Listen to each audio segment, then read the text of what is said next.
I woke up to the smell of antiseptic and the weight of painkillers in my veins, and I heard my wife say, "He can't even lift a finger. We'll take the company before he knows what happened." Then her lover laughed and added, "And once he's confused, we place him in a nursing home and run everything." What would you do if you were me? Before you answer, read this all the way through, because the moment I moved too soon, they would have finished me in a way that looked clean on paper. And I need you to tell me if what I did next was justice or cruelty. My name is Scott Jark. I'm 67, a grandfather twice over, and I built Jark freight and rigging from one rusted pickup and a handshake into a company big enough to put food on 100 tables. I've been married to Linda for 26 years. I thought I knew her. After the accident, I learned I never did. The crash should have killed me. I remember the sound first. Metal folding like thick paper, glass exploding, my chest slamming the steering wheel so hard the air left my body in one violent gasp. I remember the taste of blood and the way the world tilted, slow and dreamlike, as if someone had reached up and spun the sky. Then the ambulance lights. The ceiling of the rig, smeared and dirty. A paramedic's face close to mine, mouth moving fast, words dropping into darkness before I could catch them. By the time I surfaced again, I was in a hospital room that hummed with machines. The air was cold and too clean. My body felt like it had been put back together by someone who didn't care whether the edges lined up. Pain came in waves. Not sharp, not clean. Heavy, deep, the kind that turns you into an animal. They had me on something strong. I could feel it. My thoughts drifted like smoke, and every time I tried to move, my body refused as if it belonged to someone else. But I wasn't unconscious. That's the lie people tell themselves to feel safe. The first thing I heard was Linda's heels on the floor, the quick tap-tap of someone who isn't grieving, only performing. Then her voice, soft and sweet in the way she used when she wanted something. "Oh, baby," she said, and she kissed my forehead. Her lips were cold. Then she exhaled and the sweetness slipped right out of her. "He's out," she said. Another man answered, low and confident, close enough to her that I could picture it without seeing. Ethan Klein, my operations director, the one I trusted to sign payroll when I was out of town. The one who shook my hand at every Christmas party and called me sir, like it meant respect. "Doctor says he'll be slow for months," Ethan said. "Broken ribs, concussion, hip. At his age, that's a steep climb." "At his age," Linda repeated, almost amused. "He's 67, not 90. "He won't bounce back," Ethan replied. "Not if we push the narrative. Confusion, mood swings. Unsafe alone. We file for conservatorship if we have to." My mouth was dry. My heart hammered against my ribs like it wanted out. Linda made a sound that might have been a laugh if there was any warmth in it. "I already spoke to Marla at the bank," she said. "She'll cooperate. Scott has always let me handle the household finances. That phrase does wonders." Ethan's voice sharpened. "And the company?" Linda leaned in close enough that I felt her breath brush my cheek as she whispered like this was pillow talk. "We can't wait," she said. "If he wakes up and starts asking questions, it gets messy. So we do it while he's still a patient and everyone assumes he's not fully there." Ethan chuckled. "You really are something." Linda didn't deny it. "He built it," she continued. "But he's sentimental. He won't fight the way he should. That's why he'll lose." Then came the sentence that changed the temperature in my blood. "And once the paperwork is moving," Linda said, "we get him placed. Somewhere clean. A nice facility. We tell everyone it's temporary. He'll believe it. He'll be grateful." Ethan paused. "What if he refuses?" Linda's voice went quiet and hard. "He won't," she said, "because we won't give him that choice." I couldn't open my eyes. I couldn't speak. I couldn't even move my hand. But I could hear. And in that moment, Under the beeping machines and the drip of medication, I understood something simple and brutal. I wasn't in recovery. I was in the early stage of being erased. The next day, Linda came with flowers and a practiced face. She talked to the nurses like she was a devoted wife. She stroked my arm at the right times. She cried on cue when the doctor entered, and the doctor nodded with sympathetic professionalism. When they were alone, she watched me like a person watches a locked safe. I kept my breathing shallow. I kept my eyelids still. I let my mouth hang open just enough to look empty. Linda leaned down. "If you can hear me," she murmured, "you just rest. I'll take care of everything." She said it like a promise. I heard Ethan outside the room not long after, his voice cheerful as he asked the nurse about my cognitive status. He was laying groundwork, and he was doing it with the calm of someone who had rehearsed the lines. That night, when Linda and Ethan returned, they stood by my bed and spoke like they were discussing office supplies. Ethan said, "We should get him to sign the emergency management authorization, just in case." Linda replied, "I can handle that." Ethan's voice dipped. "You sure he won't wake up?" Linda's answer was soft, confident, and terrifying. "He won't," she said. "Not the way we want." That's when I did the first thing that mattered. My left hand barely worked. My fingers felt like they had been replaced with numb rubber. But the hospital bed remote was on my right side, and my phone was on the tray, plugged in, because Linda wanted the appearance of caring. I didn't reach for it like a normal person. I inched my hand toward it over 5 full minutes, moving only when I heard the hallway noises shift, only when I knew nobody was watching. My thumb found the screen. I didn't open messages. I didn't call anyone. I hit voice record, and I let it run. The next morning, the nurse came in, bright-eyed and brisk. She asked me questions, my name, the year, where I was. I answered wrong on purpose, just enough to keep the act believable. When she left, Linda appeared again. This time she carried a folder. "Sweetheart," she said, voice dripping honey, "the company needs you to sign something. Just temporary. Just to keep things stable." I wanted to laugh. I wanted to vomit. I wanted to sit up and break the folder in her face. Instead, I let my eyes flutter and my mouth move like it took everything in me. "Linda," I croaked. "Head." "Oh, I know," she whispered. "Just scribble, baby. I'll help you." I let my hand shake. I let my signature look weak and sloppy. But I didn't sign. Not really. Because I couldn't. The pen fell. My hand slipped. My body refused like it had dignity even when I didn't. Linda's face tightened for half a heartbeat. Then it smoothed again. "That's okay," she said softly. "We'll do it later." When she left, I stared at the ceiling and felt something cold settle into place inside me. They thought my weakness was their advantage. They didn't understand what men like me build a life on. Patience, timing, and the ability to smile while deciding exactly where to place the blade. I stayed in that hospital 8 more days.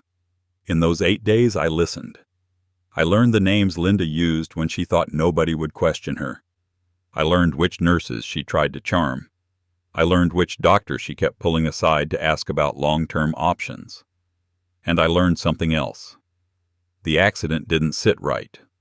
On day 6, a state trooper came by to ask routine questions. He was polite, standard procedure, but as he spoke, his eyes kept flicking to the bruises on my chest and the chart at the end of my bed. When he said the words, they slid under my skin like ice. "No skid marks," he told me. "Your truck didn't break." I stared at him. "No brake marks," he repeated. "That's unusual." When he left, my pulse kept pounding, because I remembered pressing the brake. I remembered my foot slamming down. And I remembered the sickening nothing that followed, like the pedal was connected to air. That night, I stopped pretending to sleep. I waited until the hallway quieted and the nurses did their rounds. Then I called the only person I trusted without reservation, Marlene Price, my attorney for 19 years. Not a flashy courtroom type. A quiet woman with sharp eyes who had saved me from bad deals and worse people. She answered on the second ring. Scott. Her voice went tight. Linda told me you were confused. She said, "Listen to me," I whispered, and the words scraped my throat raw. "I'm not confused. I'm in danger, and I need you to do exactly what I say." Silence. Then, steady and low, "Tell me." I didn't tell her everything. Not over a hospital phone. Not yet. I told her enough. "I have a recording," I said. "My wife and Ethan Klein. They're planning to take the company and put me away." Marlene's breath hitched once, then turned controlled. "Do you want me to call the police?" "Not yet," I said. "If we move too soon, they pivot. They'll paint me as paranoid. They'll use the concussion as a weapon." "What do you need?" "I need my documents secured," I said. "My shares, the bylaws, everything. And I need a private investigator who knows white-collar work and doesn't scare easily." Marlene didn't hesitate. "I'll handle it," she said. "Scott, do not sign anything." "I won't," I promised. "And Marlene?" "Yes?" "If something happens to me," I said, "it won't be an accident." 2 days later, a man came to my hospital room wearing scrubs and carrying a clipboard like he belonged. The nurse barely glanced at him. He introduced himself quietly when we were alone. "Hank Dorsey," he said. "Marlene sent me." He wasn't big. He wasn't intimidating in an obvious way. He had the calm of someone who had walked into worse rooms than mine. He leaned close. "Can you speak freely?" he asked.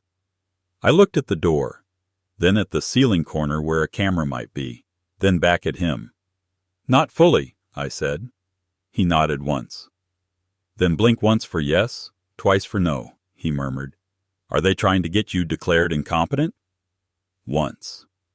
"Are they stealing from the company already?" "Once." "Do you believe the crash was deliberate?" My throat tightened. "Once." Hank didn't react like a man hearing a shocking theory. He reacted like a man adding another line to a list. "Okay," he said calmly. "We move fast." He slipped his clipboard open. Inside wasn't paper. It was a thin envelope. "Your phone recording," he murmured. "We'll duplicate it, preserve it. Chain of custody. Quietly." He paused. "And Scott? If they're sloppy, we'll catch them. If they're smart, we'll make them sloppy." When I finally got discharged, Linda arrived with a bright smile in a car that smelled like someone else's cologne. She leaned across the seat to buckle me in like I was a child.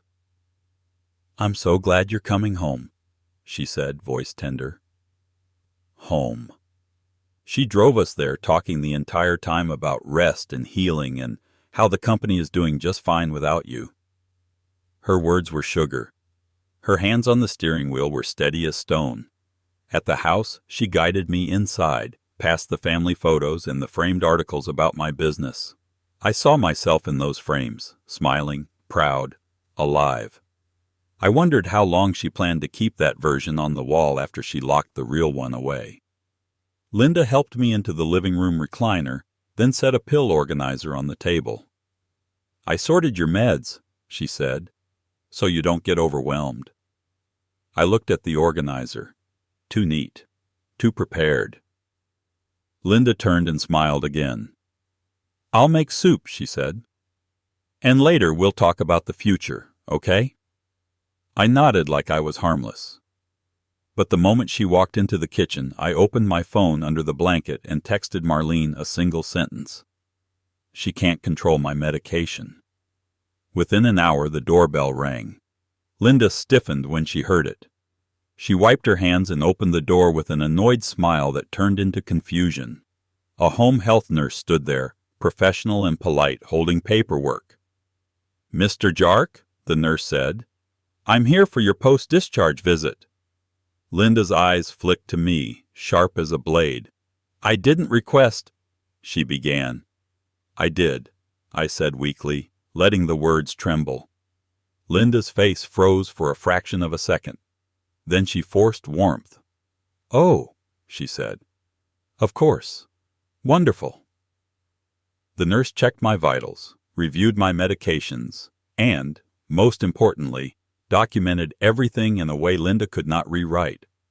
When the nurse left, Linda's smile vanished. "That was unnecessary," she said. I stared at her like I didn't understand. "Necessary?" I echoed. "Pain?" Linda leaned closer, voice low. "Scott," she said, "you need to trust me." I looked at my wife of 26 years and thought of her whispering about nursing homes. "I do," I lied. That night, Linda slept beside me like nothing had changed. I lay awake listening to her breathing, counting the seconds between it, remembering every moment I used to mistake that sound for safety. At 2:14 a.m., her phone buzzed. She rolled over, half awake, and checked it. A glow lit her face. I watched her type with one hand under the blanket. Then, quietly, she slipped out of bed. The bedroom door clicked soft. I waited 3 minutes. Then I rose, joints screaming, ribs aching, moving like an old man because I was one, but moving. I followed her down the hallway. I found her in the study. The room smelled faintly of paper and ink and the cologne that didn't belong in my house. Linda had my laptop open. She was on my business email, and Ethan Klein's name was on the screen. "I can't get him to sign," Linda whispered into the phone. "He's weaker than I expected, but he's also stubborn." Ethan's voice came through the speaker, faint but clear. "Then we don't wait," he said. "We execute the contingency."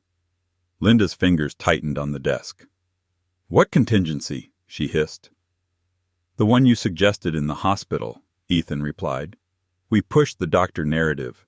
We file. We say he's not safe. We say he's a risk to himself and the company." Linda swallowed.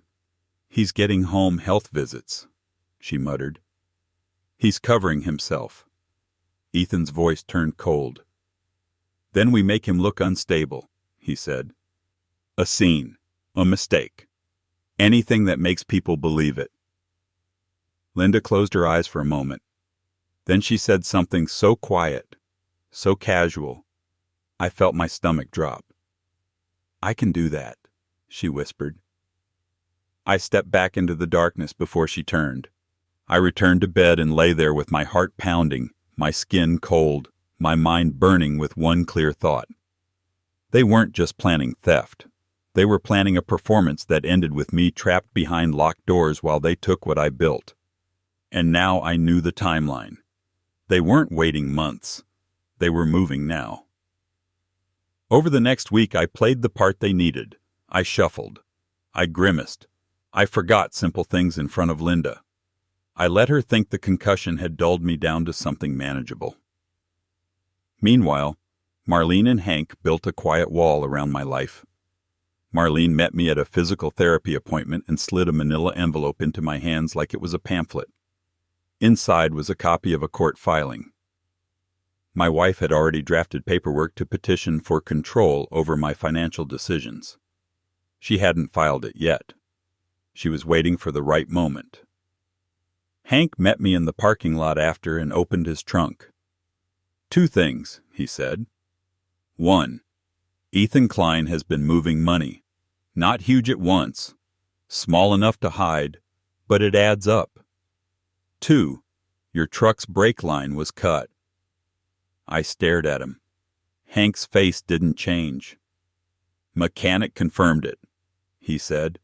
"Not corrosion, not wear. A clean slice. Somebody wanted you to die." My mouth went dry. Images flashed in my mind. Linda's cold kiss on my forehead. Ethan's calm voice. Their laughter. I thought about my grandchildren. Ava, 6 years old, who still hugged me like the world was safe as long as my arms were around her. Mason, 4, who called me Pop and asked me to fix everything that broke.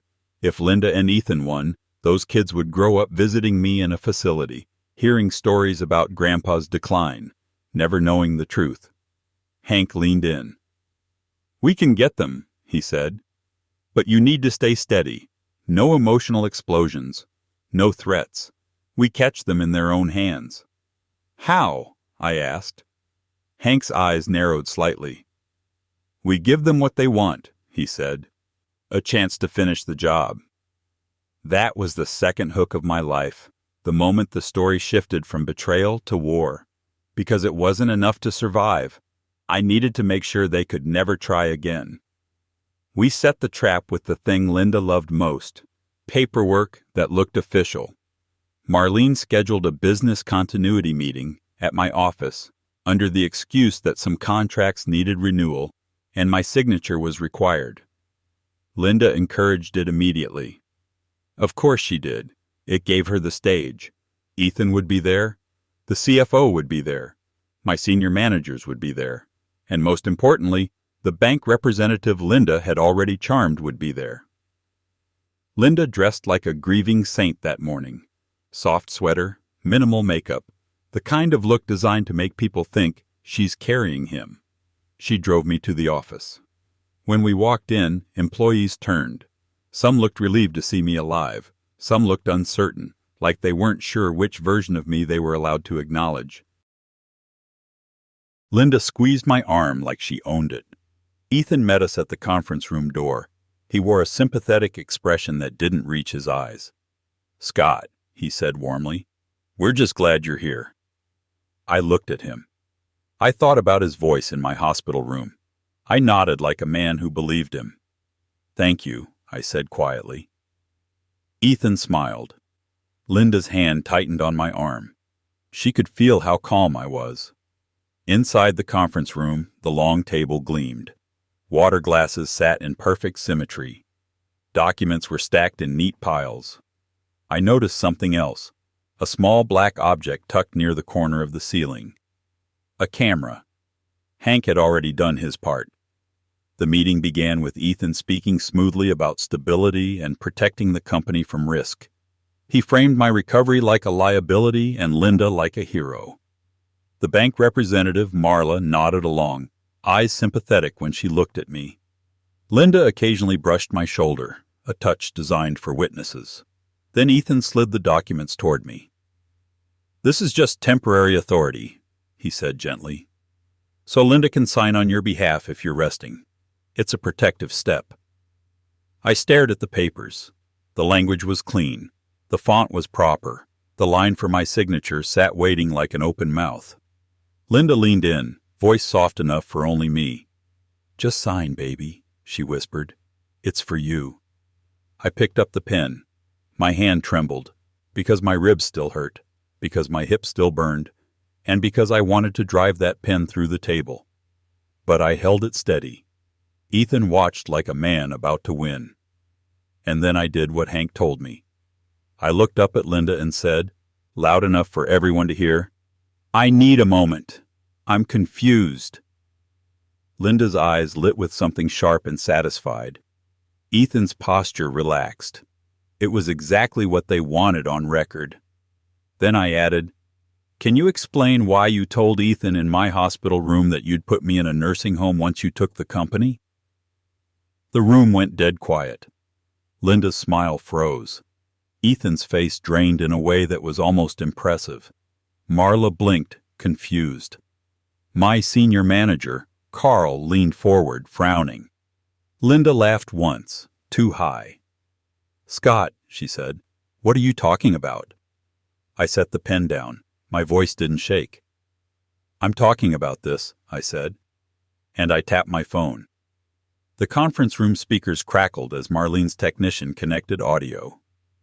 Then Linda's voice filled the room, clear as day. "He's out. We can't wait. We get him placed. Somewhere clean. A nice facility." Ethan's voice followed, calm and cruel. "We file for conservatorship if we have to." The sound of it in that room, my wife, my trusted executive, plotting my removal, hit the air like smoke. Someone inhaled sharply.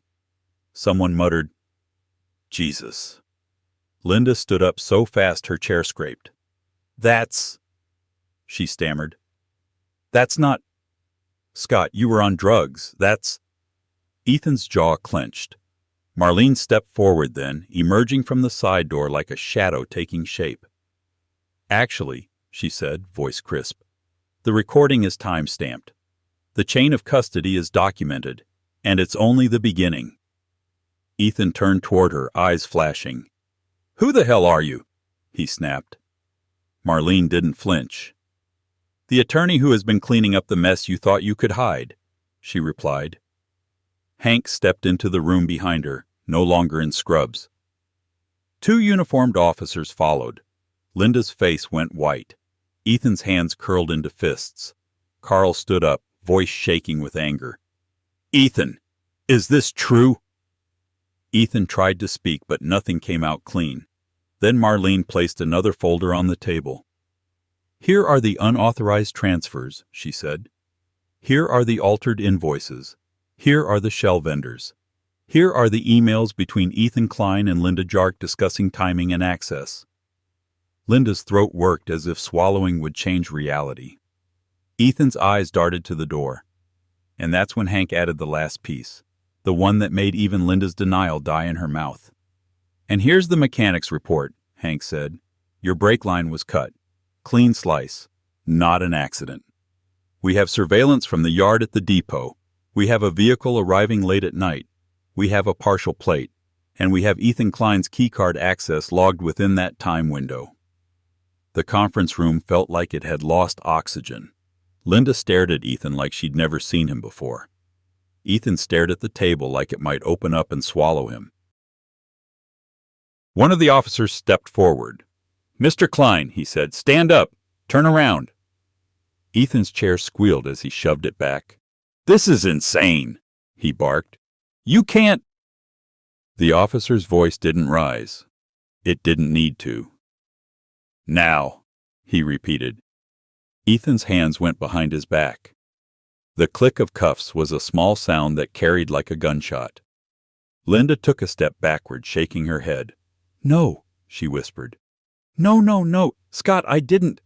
I was just—" I looked at my wife, the woman I had carried through sickness, the woman whose mother's medical bills I paid without complaint, the woman I had trusted with my name. "You said you could do it," I told her quietly. "You said you could make me look unstable." Linda's eyes filled with tears, but they didn't soften her face. She looked angry that she'd been caught. She looked angry that I was still alive. The second officer stepped forward. "Linda Jark," he said, "we're placing you under investigation for conspiracy and fraud. We need you to come with us." Linda's breath came fast. She turned to me, voice rising. "Scott, please. Think about the family. Think about the grandchildren." That word, grandchildren, almost made me laugh. Almost. "I am thinking about them," I said. "That's why you're not going to be near them without supervision ever again." Linda's face twisted. "After everything I've done for you?" she hissed. I leaned forward, ribs aching, and met her eyes. "After everything I did for you," I corrected softly. Marlene slid a thin envelope across the table. "Divorce papers," she said to Linda. "Filed this morning. Temporary restraining order included. You are not permitted to enter Scott's residence." Linda stared at the envelope like it was poison. Then she did the only thing left to her. She tried to scream. She tried to make it a scene, to paint herself as a victim. But the room had heard her voice in that hospital. Calm, calculating, certain. No performance could erase that. The officers guided her out. Ethan didn't look back. When they were gone, the conference room stayed silent. My employees sat there like survivors of a building that had almost collapsed. Carl finally spoke, voice low. "Scott," he said, "are you okay?" I looked down at my hands, hands that still shook a little, not from fear, from the aftermath. "I will be," I said. Then I stood, slow, painful, deliberate. I built this company on loyalty, I told them. Not perfection, loyalty. You show up, you do the right thing, you don't stab people in the back when they're lying in a hospital bed. A murmur moved through the room. I saw anger, relief, shame in a few faces. Then I added, there will be an audit, full transparency. Anyone who helped them, anyone, will be dealt with. Fairly, but firmly. Nobody argued, because everyone had just watched what happens when you try to bury a man who's still breathing. The rest of it moved fast after that, like a dam breaking. Linda's accounts were frozen. Ethan's access was cut. Marlene filed the emergency protections that should have existed from day one. And my board, my real board, not the one Linda and Ethan had been grooming, stood behind me. I moved my shares into a trust that protected my grandchildren's future from anyone who tried to touch it. And I went home. Not to the house Linda thought she owned, to the small lake cabin I'd kept quiet for years, the place I took my grandkids to fish and taught them how to skip stones. Ava ran to me the moment she saw me, her little arms wrapping around my waist like she could hold me together. "Pop," she said, voice trembling. "Mom said you got hurt."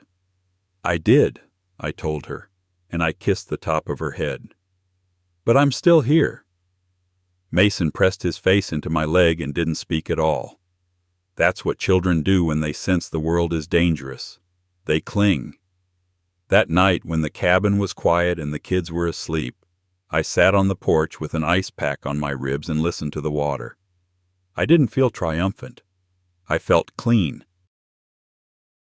Like something rotten had been cut away, and even though it hurt, the wound could finally heal. A week later, Linda tried to contact me through a mutual friend. She didn't apologize. She asked for a reasonable conversation. I didn't respond, because the last reasonable conversation she had while thinking I was helpless involved planning my removal like I was old furniture. Ethan's lawyer tried to paint me as paranoid. Then Hank's evidence hit the table. The lawyer stopped talking. Linda's family called me cold. I asked them one question. If you were in a hospital bed and you heard your spouse planning to lock you away and steal your life, would you be gentle about it? Nobody answered that. They just avoided my eyes. So here's my question to you. I didn't hit them. I didn't threaten them. I didn't do anything illegal. I let them step into their own trap, and I made sure they could never reach my grandchildren again. Was I wrong for turning my survival into a public takedown instead of handling it quietly? My grandpa's worst really happened. I believe him. If you want more true tales like this, hit subscribe.